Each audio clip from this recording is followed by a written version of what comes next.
الحمد لله رب العالمين. أحبائي الطلبة، هنا حلقة الرابعة من الرياضيات في الصف الثامن الإعدادي، وسنأخذ إن شاء الله الوحدة السابعة وهي حساب المثلثات. وسنأخذ في هذا الدرس إن شاء الله مقدمة المثلث، أسماء الأضلاع بالنسبة للمثلثية، أسماء الزوايا بالنسبة للمثلثية، عمليات على القوانين المثلثات. الأخيرة إن شاء الله سنأخذ التمرينات على هذا الدرس.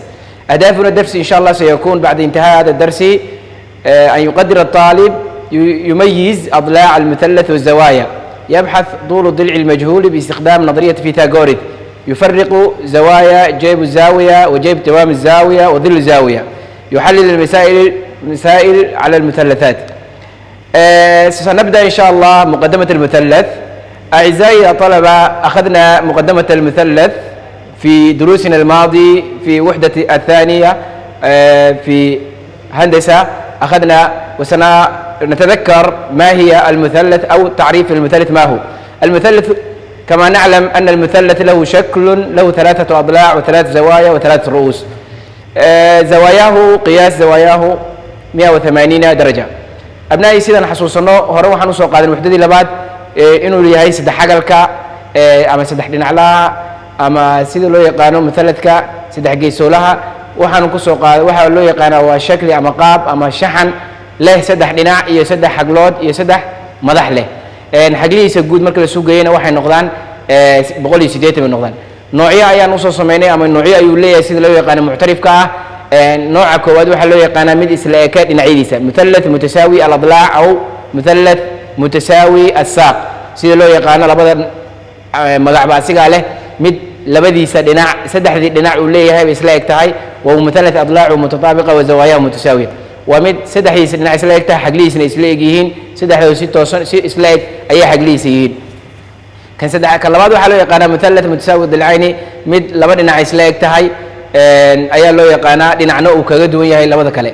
وهو مثلث له ضلعان متطابقان laba dhinac isla eg ayuu leeyahay وزاويتين متطابقتين laba xaglood oo markaasna isla egna waa uu leeyahay.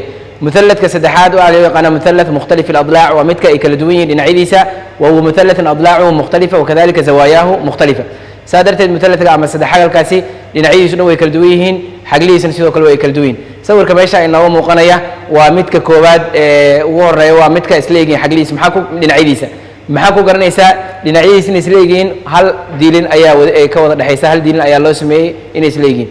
kan labaadna waxa weeye waa midkii laba dhinac isla egtaa dhinaca labaadna uu kaga duwan yahay. kan saddexaadna waa midka ay saddexda dhinac ay kala duwan yihiin, mid dhinac kastaba si gaar ah ayuu mustaqil u yahay, xaglihiisna way kala duwan yihiin.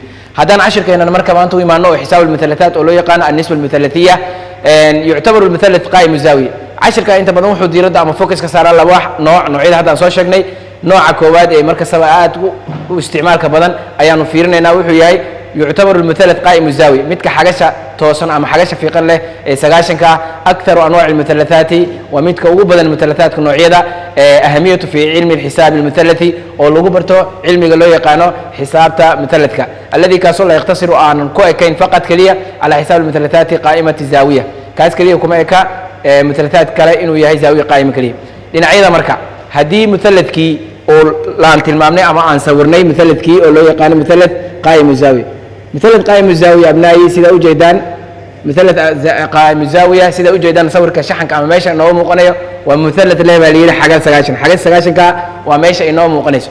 xaglaha kale 90 ma ahan, waa laba xagloodoo ka duwan 90ka. inta badanna waxay noqdaan xaglaha loo yaqaano الزاوية الحادة bay noqdaan. saa darteed marka magacyo ayuu leeyahay dhinacyadiisan. markii la joogo مثلث قائم الزاوية dhinacyada waxay leeyihiin magacyo gaara ayay leeyihiin iyadoo markaasi nisba ahaan loo fiirin doono habka soo socdo. kow dhinacyada haddaan magacyada marka hore aan barno muqaabil الضلع المقابل. الضلع المقابل فين؟ ضلع المقابل ها هو. الضلع المقابل ها هو. ضلع المقابل dhinaca مقابل. مقابل maxaa loogu bixiyay dhinaca muqaabilka loo yaqaan. maxaa muqaabil لأنه يقابل دائما wuxuu had iyo jeer ka soo horjeeda waxa loo yaqaano الوتري oo ah dhinaca ugu dheer dhinacyada الوتر. ضلع الوتر markaas wuxuu ka soo horjeedaa dhinaca loo yaqaana الوتر inta badan xisaab المثلثaadka ay ku soconaysa markaad fiiriso ayaa loo yaqaan ayuu ka soo horjeedaa. waa ضلع الذي يقابل بالوتر. markaas wuxuu ka soo horjeedaa witrka ayuu markaasaba ka soo horjeedaa oo uu ku aadan yahay. dhinaca kale waxaa loo yaqaana المجاور. المجاور. الضلع هذا الضلع يسمى الضلع المجاور. الضلع المجاور.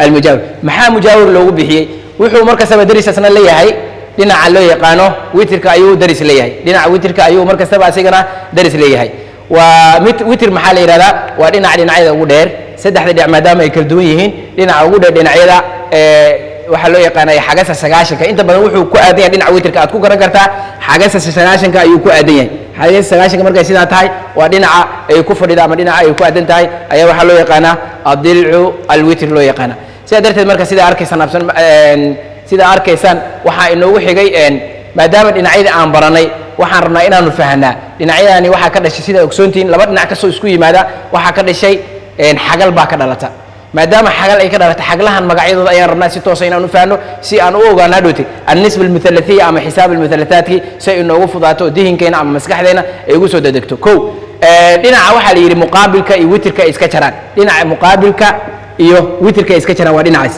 waa micnaha dhinacii witirka ahaa dhinacii muqaabilka ahaa meesha isaga yimaadeen gudaheeda ayaa waxa loo yaqaanaa zaawiya haa hiya zaawiya meeshaas ayaa waxa loo yaqaanaa gudaha zaawiya zaawiyadaasi markaan rabno inaan helno ama in markaan rabno inaan raadino qiimaheeda waxaan ku helina maxaa loo yaqaanaa markeeda koowaad waxaa loo yaqaanaa jeebu zaawiya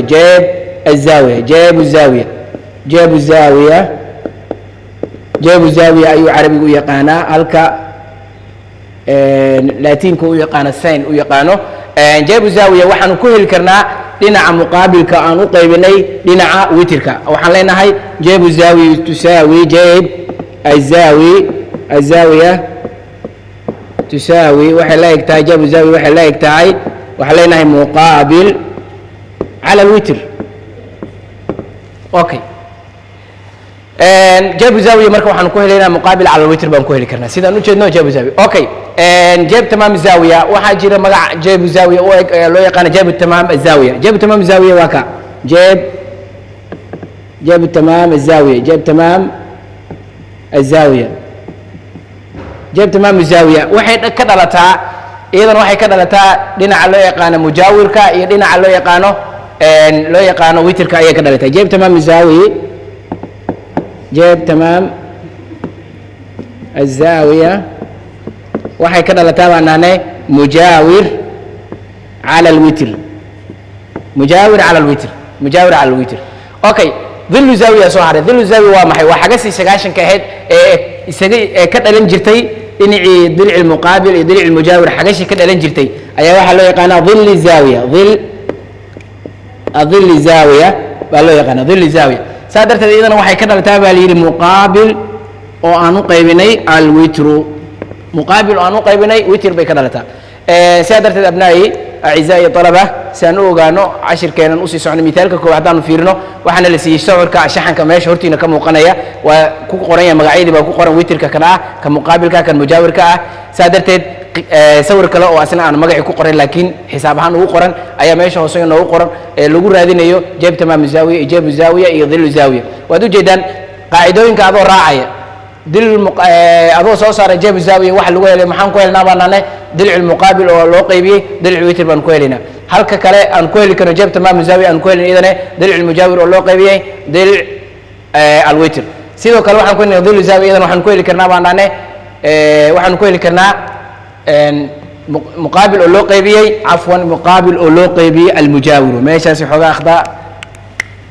المجاور المقابل أو لو قيبي المجاور المهم هذا الكمتشرو وحاول يستقر على قعنتي المقابل لو قيبي مجاور سيدرت أبنائي مركز سيدة نكسونا مع أركينو مثالك واساس ووجدنا في مثالك كالذين ومثالك لباد وتصالح لباد أم تصالح لباد أسنا سيدو كلا ووجدان في المثال قائم الزاوية ويكون ونقض جاب الزاوية جاب الزاوية سوسر بالويري إذا ستة وصل لقوه دري جاب الزاوية مانتا هذا لوقاتي انظر الشكل المجاور فيه بالويري محانو كويل كلام ذل الزاوية الضلع المقابل زاوية أنو قيبني طول ضلع الوتر أيام كسو هيري كرنا مثال هذا سي وكبون كرتان وهرتين أي كم قنيان عشر كاسوان إن شاء الله نسوق قبل نسكت دينا كو habka shaqada iyo sida loo soo raadin lahaa ee aan ku soo saari lahayn hadii aan fiirno aan ku noqon kii hore